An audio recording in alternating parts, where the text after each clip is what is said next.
Bonjour, ici Félix Lefebvre et c'est dans quelques instants que vous allez pouvoir entendre le deuxième balado de Plan Maître avec mon artiste invité Caroline Robertson.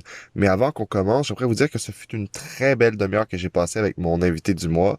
On était à Actonville, dans le bois, chez sa mère, et puis on était très inspirés pour parler d'un sujet qui l'interpelle beaucoup parce que c'est une autochtone et on a parlé d'un film dont la thématique est la discrimination et le racisme fait au peuple autochtone.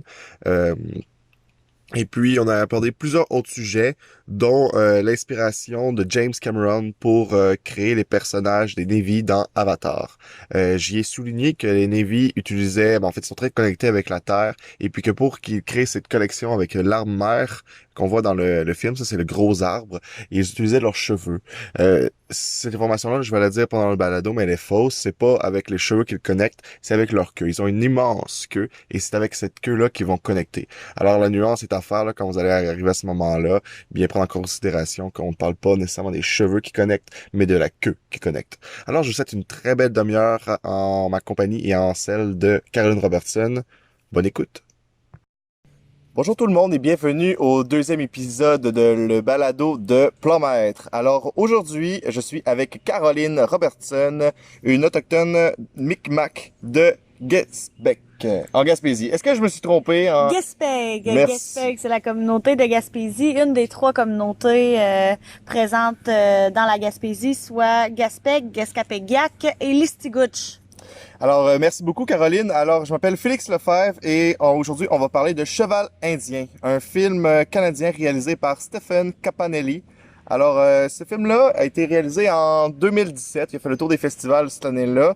Et puis, c'est une adaptation du livre éponyme qui est paru au début des années 2010 par Richard Wagamessi. On va commencer par parler du livre en tant que tel. Le livre de Wagamessi.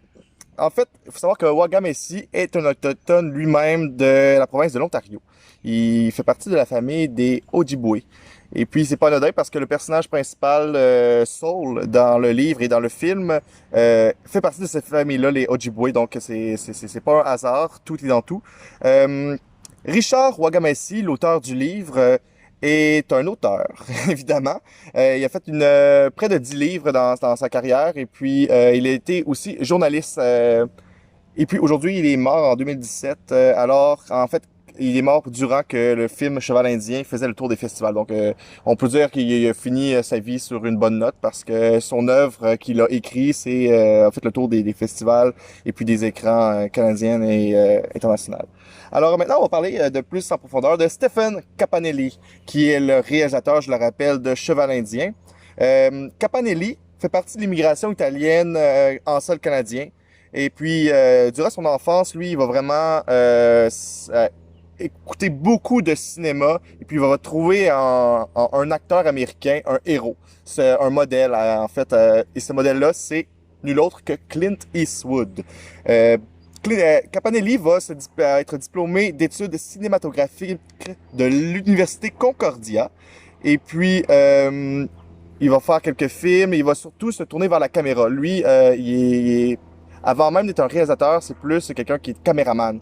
Alors, par certaines bandes, il va s'approcher de son idole, Clint Eastwood. Il va finir par travailler avec lui. Fait qu'il y a pas tout le monde qui peut dire qu'il travaille avec son héros d'enfance. Alors, Capanelli va faire plusieurs productions avec Eastwood, dont il va tirer quelques images du tireur d'élite américain, qui a été nommé plusieurs fois aux Oscars. Alors, je pense que Capanelli a un beau chemin de fait et puis qu'il est très fier d'avec qui il travaille et son entourage. Revenons plus en profondeur avec Le Cheval Indien, le film en lui-même qu'on va aborder aujourd'hui. Ce film-là a fait ses débuts au Festival international du film de Toronto en 2017 et il a gagné le prix au Festival international du film de Vancouver en 2017. Donc la même année, c'est vraiment l'année où est-ce qu'il a fait le tour des festivals. Et puis, le film, par contre, est paru sur les écrans au public, en fait, canadien en 2018, donc l'année suivante. Ce film-là a été tourné en Ontario. Et puis, c'est pas anodin parce que on s'entend que, en fait, Wagamessi a vécu là, l'auteur du livre, et puis Capanelli aussi a vécu dans cette région-là. Il a aussi vécu au Québec, et puis il est décédé en Colombie-Britannique. Donc, il a vraiment parcouru, cet homme-là a parcouru une bonne partie du Canada. Alors, Caroline, j'aimerais ça que maintenant on parle de l'histoire de Cheval Indien. De quoi ça parle, ce film-là? Ben, en fait, le film du Cheval Indien est vraiment une espèce de biographie du Saul, le petit Saul en question. En fait, on voit vraiment de son enfance, à partir de son enfance, avec sa coucoum, sa grand-mère, et également avec son frère. On voit qu'il vivait dans les bois et tout. Et on peut même apercevoir que certaines générations avaient déjà été endoctrinées par l'Église catholique, parce que ses parents étaient déjà plus attachés à la religion catholique qu'à la religion animiste, qui est la religion des Autochtones. Donc, on voit que déjà, il y a un changement qui est apporté au sein des communautés.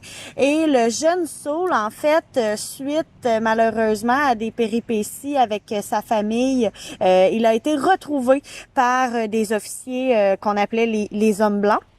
Donc, il a été retrouvé et il a été emmené dans un pensionnat. Dans ce pensionnat-là, bon, ben vous savez, on peut pas se le cacher. Il s'est passé des choses plus ou moins drôles. Donc, il y a des jeunes enfants. On parle de suicide. On parle également d'abus, que ce soit sexuel, physique, et les châtiments qui avaient à cette époque-là étaient plutôt rigoureux. Donc, c'est vraiment on voit la réalité dans les pensionnats. Par contre, il y a une chose auquel le petit Saul se rattachait, était au hockey.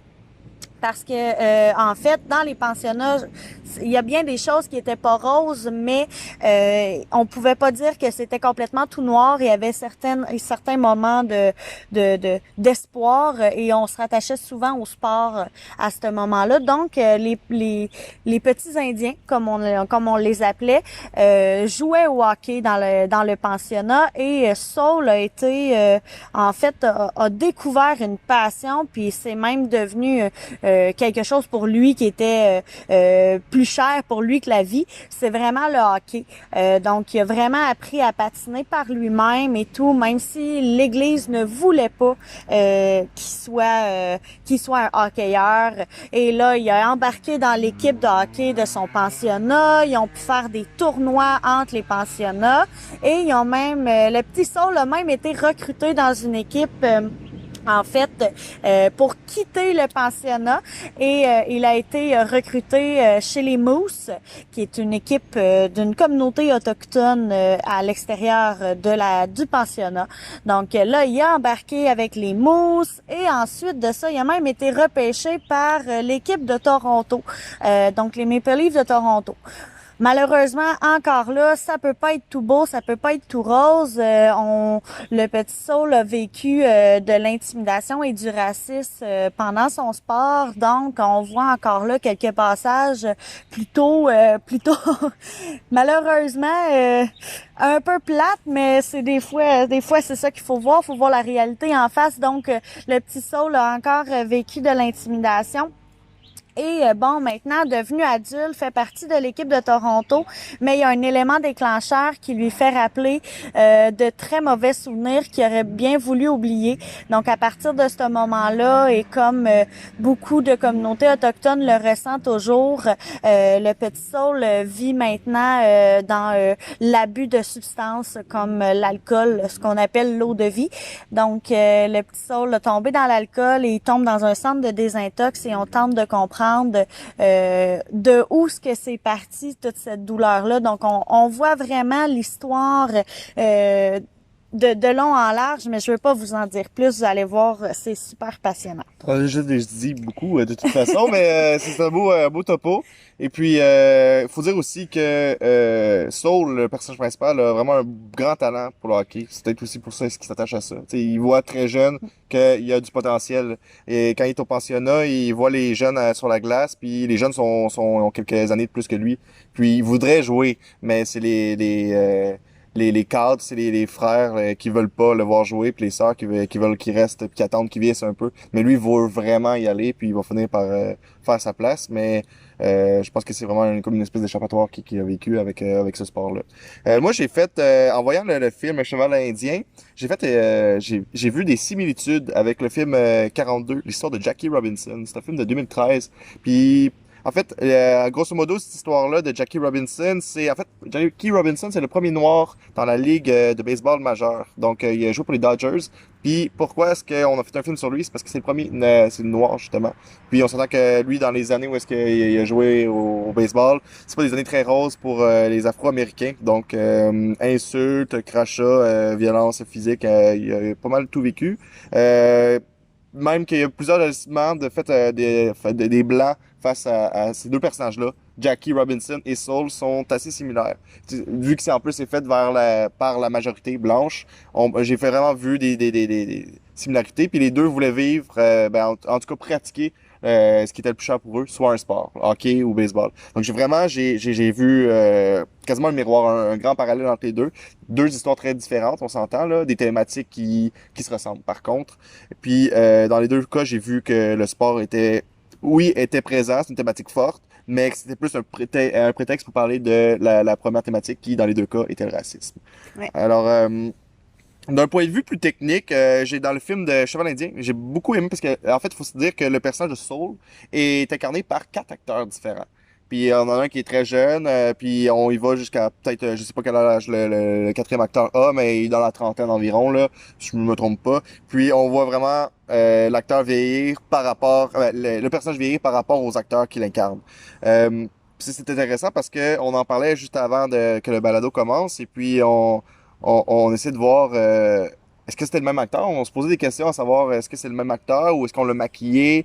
Puis finalement, c'est ça qui est intéressant, c'est parce que souvent dans les films, on va vieillir les personnages seulement avec le maquillage. Mais des fois, il faut autre chose. Des fois, c'est juste de transformer pour que ce soit plus vrai. Parce que c'est pas vrai quand on avait 10 ans, quand on a 25 ans, qu'on est nécessairement pareil. Donc, des fois, avoir recours à un autre acteur pour incarner le même personnage, ça peut être utile pour certains films. Puis tous les personnages, en fait, tous les acteurs se ressemblaient énormément. Donc, on voyait pas un grand clash entre les années. On avait vraiment l'impression que le petit Saul grandissait, puis on n'avait pas l'impression que c'était quelqu'un d'autre qui incarnait le petit Saul. On a l'impression qu'on a passé dans le temps rapidement. Je vais ajouter, en parlant des personnages, il y a les personnages de blancs, en fait, soit les frères ou les familles dans lesquelles il va résider. Ce sont probablement les acteurs les plus connus. J'ai fait quelques recherches et puis c'est des acteurs américains. On est allé chercher des acteurs américains. Peut-être que c'est une façon d'aller chercher un plus grand public. On s'entend que c'est pas Brad Pitt ni Tom Cruise qui jouent dans le film, mais c'est des acteurs américains relativement connus par des séries ou peu importe. Puis peut-être qu'on voulait aller chercher un public plus vaste avec, je dis ça, mais peut-être que je me trompe aussi, là, avec les acteurs là. Pourquoi?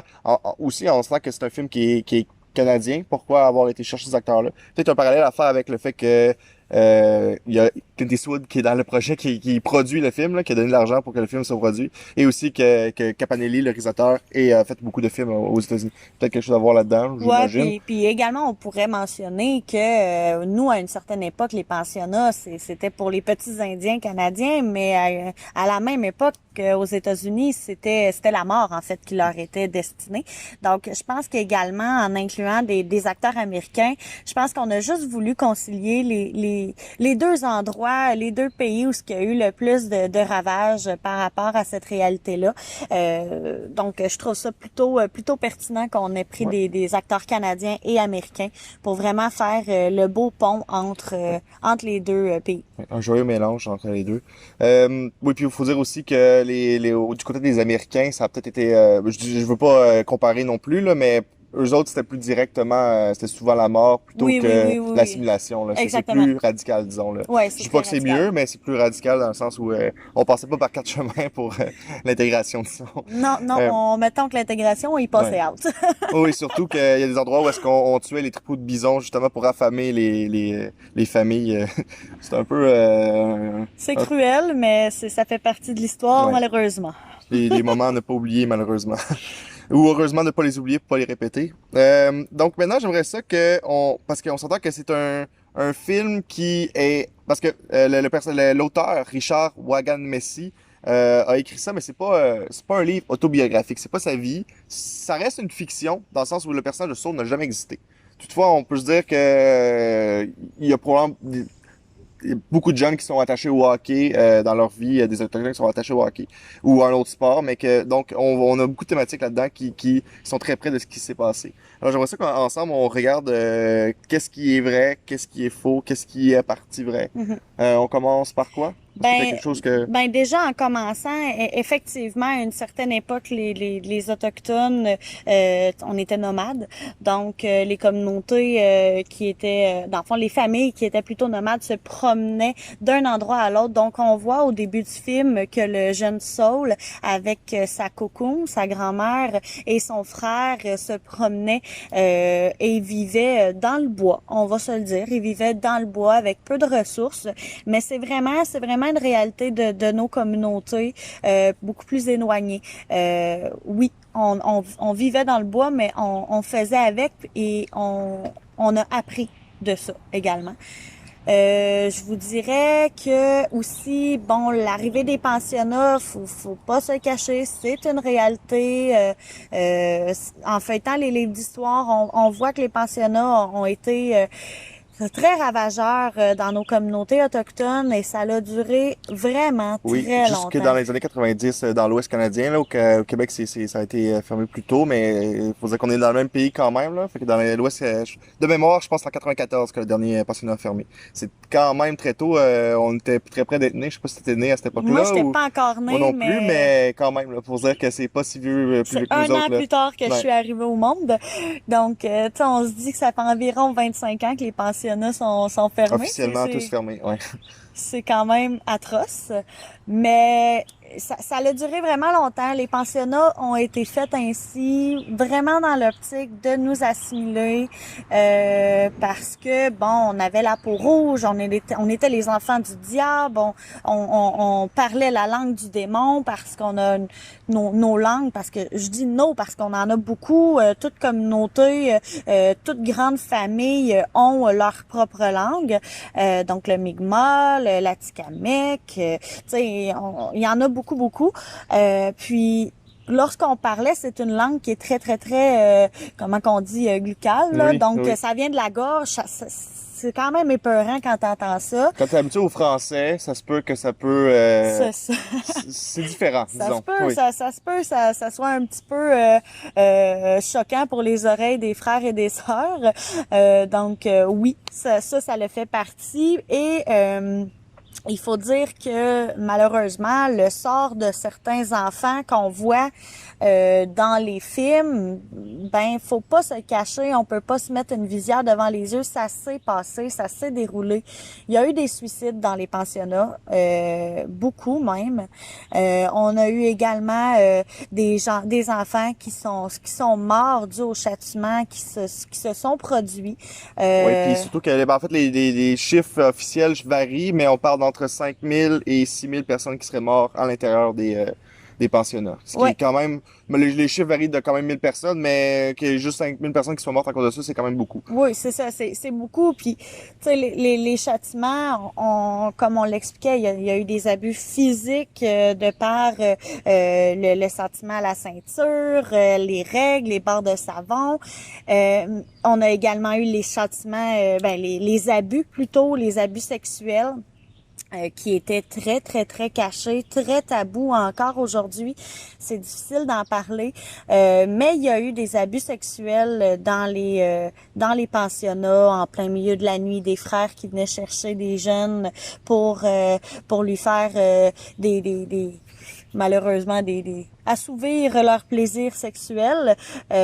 Donc ça l'a été vraiment ça l'a vraiment été fait et une sorte d'abus qui a été fait qui est plus difficile à percevoir lorsqu'on n'est pas dans la culture autochtone, mais c'est aussi l'abus psychologique dans le sens que ils ne pouvaient plus parler leur langue, donc pour eux, la seule chose auquel ils tenaient encore était leur langue, donc bris d'appartenance, fallait qu'ils parlent le français et puis la langue sale autochtone. Puis ça, on le voit vraiment dans le film, là, les premières scènes, on les voit, c'est dans la langue Ojibwe, et puis en fait, ils parlent et puis on voit les sous-titres. Donc on voit littéralement, c'est écrit en français, parce que, puis À un moment donné, plus que le film avance, plus que la langue autochtone disparaît pour laisser place au français ou à l'anglais, dépendamment de la langue où est-ce qu'on va l'écouter. Et puis, il y a un moment où est-ce que Saul va partir de l'école, il parle à son ami, et puis son ami lui dit une phrase en Ojibwe, et puis Saul veut lui répondre, il trouve pas les mots. Il s'en souvient Il se plus. souvient plus de sa langue. Donc, il aurait pu lui répondre en anglais parce que le film a été fait en anglais, en langue originale, mais il était plus capable de parler la langue, fait qu'il a préféré se taire. Ouais. Il gardait le silence. Puis il faut dire que oui, ils ont perdu la langue, chose qui est super importante, mais également, puis ça c'est quelque chose que c'est important de comprendre parce que c'est pas en le voyant seulement qu'on voit que c'est un abus psychologique, mais pour nous les autochtones, les cheveux est vraiment quelque chose d'important. Je vous fais une petite référence au niveau de notre culture. Nous les cheveux, c'est le rallongement de la terre-mère. Donc plus on a les cheveux longs, en fait, c'est vraiment pour aller se rattacher à notre terre-mère. Et les hommes, ce pourquoi que les hommes garder les cheveux longs, c'est également pour cette raison et aussi pour soutenir les femmes à porter les cheveux. Puis il faut comprendre qu'à une époque, on pouvait pas juste jeter les cheveux par terre, il fallait absolument soit les jeter dans un feu. C'était vraiment c'était sacré. Donc faut comprendre que l'être humain pour la culture autochtone est un être sacré et faut faire attention à notre terre-mère pour pas la brimer. Et c'est vraiment de là et là quand on voit la scène du jeune Saul qui se fait couper les cheveux pour les autochtones, encore là, c'est un abus psychologique parce qu'on vient de couper ses racines et sa connexion avec la terre-mère. Oui, puis pour faire un parallèle de certaines scènes de fiction que j'ai vues des camps de concentration de la Deuxième Guerre mondiale, on est très près. On s'entend qu'à la Deuxième Guerre mondiale, on rasait très près de la tête, mais quand même, dans le regard de les deux, on voit la détresse dans les deux façons. On s'entend que les Juifs de cette époque-là savaient pas qu'ils s'en allaient dans des fours, disons-le, comme ça, là, mais donc ils perdaient quand même un morceau d'eux. Ouais, c'est sûr. Tu sais, on veut pas, on est rattaché à ce qu'on a. Ce qu'on a sur notre corps. Donc, si on se fait raser les cheveux sans notre consentement, c'est plus ou moins plaisant, mais pour les autochtones, ça a vraiment une signification supérieure à juste une partie du corps ou tout simplement à juste un rallongement de nos cheveux à perpétuité. C'est vraiment le but d'appartenir à la terre-mère. J'ai peut-être une question pour toi, en fait. T'as peut-être vu Avatar, j'imagine, le film? Non. Non. T'as pas vu Avatar? Mais dans Avatar, les personnages, les bleus, ont de très longs... connectent avec... les cheveux. Avec les cheveux, ouais. Ou ce qui s'apparente à des cheveux, une espèce de ramassis sur la tête. Je peux pas dire que c'est des cheveux, mais disons que ça a l'air quasiment d'un fil Internet pour connecter avec un arbre mère. Donc, je suis sûr que James Cameron, dans son histoire, voulait faire un parallèle. cliché, peut-être un clin d'œil aux Autochtones, probablement, j'imagine. Parce qu'on s'entend que c'est des humains qui arrivent sur une nouvelle planète et puis qui rencontrent cette race extraterrestre-là. Donc, je crois que écoute, quelque chose à voir là-dedans. Ça pourrait très bien. Ouais, surtout en sachant que Avatar, c'est fait, en fait, l'inspiration première, c'est Pocahontas. Bon, voilà, on vient de trouver la raison. On va peut-être y aller dans quelque chose de peut-être plus intime. Toi, comment la loi sur les Indiens qui a été votée a affecté ta famille? En fait, il faut dire que ça fait très peu de temps que je sais que je suis autochtone. Je vous explique, en fait, je retourne à l'époque de mon arrière-grand-mère. Elisa Janotte était, en fait, membre de la communauté Micmac de Gaspé et elle était femme médecine. Donc, c'est elle qui pratiquait la médecine avec les plantes et les choses qu'on trouvait dans les environs pour guérir les gens de la communauté. Ça, c'est un savoir qui, j'imagine, qui s'est perdu. C'est un savoir qui s'est perdu, effectivement, un peu comme la langue également. Ouais. Donc, en fait, Elisa Janotte, lorsqu'elle était dans sa communauté, tout était parfait. Mais on salue l'avion qui passe au-dessus de nos têtes. Bonjour, avion! Donc, en fait, Elisa Janotte, elle a rencontré un homme au nom de Edward Robertson, qui était considéré comme un homme blanc. Là, je dis qui était considéré parce que nous sommes actuellement en train de faire des recherches et nous croyons peut-être que Edward Robertson était un autochtone provenant de la communauté de Mastaouiache au Lac-Saint-Jean et qui a renoncé à ses droits. Donc, il se pourrait qu'on soit encore moins éloigné de nos racines que nous le croyons actuellement. Mais Elisa Janotte a marié un homme blanc et elle a perdu ses droits parce qu'à l'époque, la loi sur les Indiens était si vous êtes une femme autochtone et que vous mariez un homme blanc, vous n'avez plus le droit à vos racines autochtones, vous êtes considérée comme une blanche, vous pouvez quitter la communauté, la sortie est par là. Mais lorsque c'était une femme blanche qui mariait un homme autochtone, ben là c'était le contraire, c'était bienvenue dans la communauté autochtone, vous êtes considérée comme une autochtone et vous avez tous les droits qui se ramènent à ça. On peut peut-être parler de sexisme là-dessus? Oui, je pense que oui, hein? La loi a été faite et a été vraiment conçue pour malheureusement dénigrer la femme. On dira que les Autochtones en général, mais je crois que là-dedans, les femmes sont plus mises de côté que les hommes, malgré que les hommes ont perdu beaucoup, là. Exactement. Puis, dans le fond, là, Elisa Janotte, elle a perdu ses droits et elle a dû attendre très longtemps et même après sa mort pour que la loi change.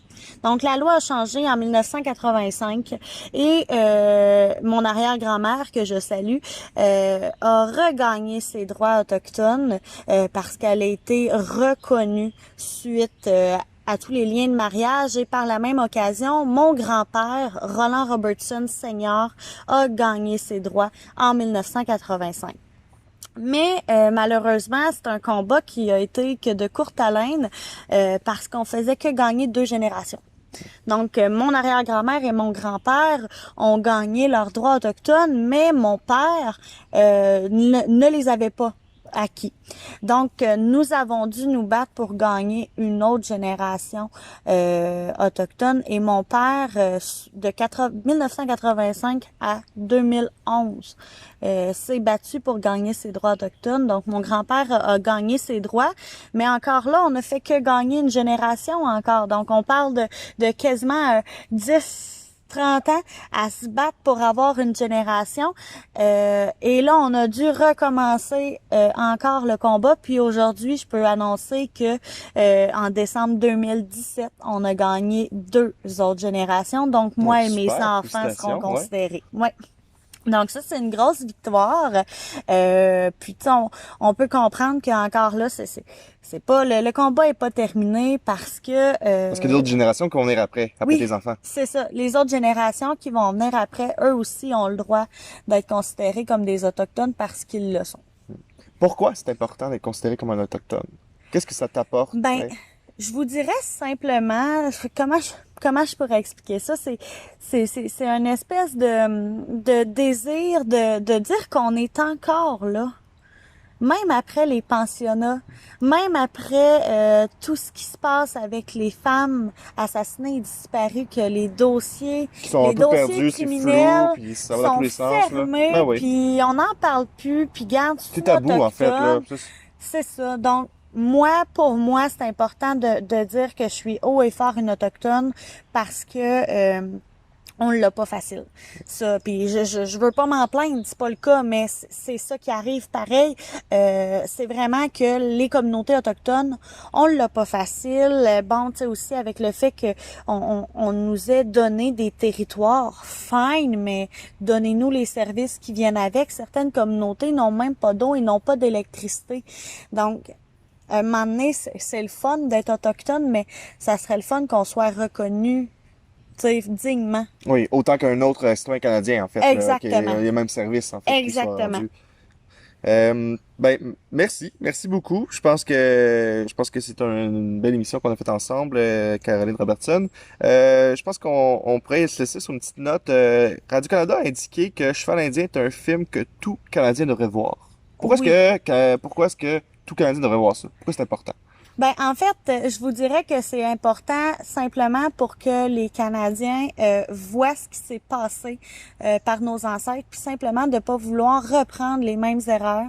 Puis c'est vraiment, d'une certaine façon, c'est de montrer que, fine, OK, en tant que Canadien, c'est un passage de notre histoire qui est pas tant le fun à dire, mais on l'a fait. On peut-tu vivre avec? C'est un petit peu ça que moi, c'est cette perception-là que j'ai, puis c'est un petit peu en parallèle avec tous nos powwows, qui est nos rassemblements des communautés autochtones. Auquel tu participes activement, là. Auquel je participe parce que, bon, ça fait 3 ans environ que je danse la danse traditionnelle Et tu fais tes autochtone. costumes aussi. Oui, je fais mes régalias, Oui, mes régalias, régalias, qui est ok. mes habits traditionnels. Oui, je fais mes régalias, puis en fait, la danse que je danse est très significative encore là, parce que on appelle ça le fancy shawl, la danse du papillon, et c'est la danse de l'émancipation de la femme. Ah, c'est beau. Donc, avec les femmes disparues et assassinées, je porte fièrement mon régalia, puis je danse pour elles, entre autres. Ah ben, super, ben merci beaucoup Caroline Robertson. Donc on était dans le bois chez tes parents à Actonville. C'est avec plaisir que j'ai partagé le 2e épisode de le balado de Plan Maître qui traitait sur le cheval d'Indien réalisé par Stephen Capanelli. Alors merci beaucoup et vous pouvez voir le balado sur Facebook, YouTube et Balado Québec. On se revoit le mois prochain.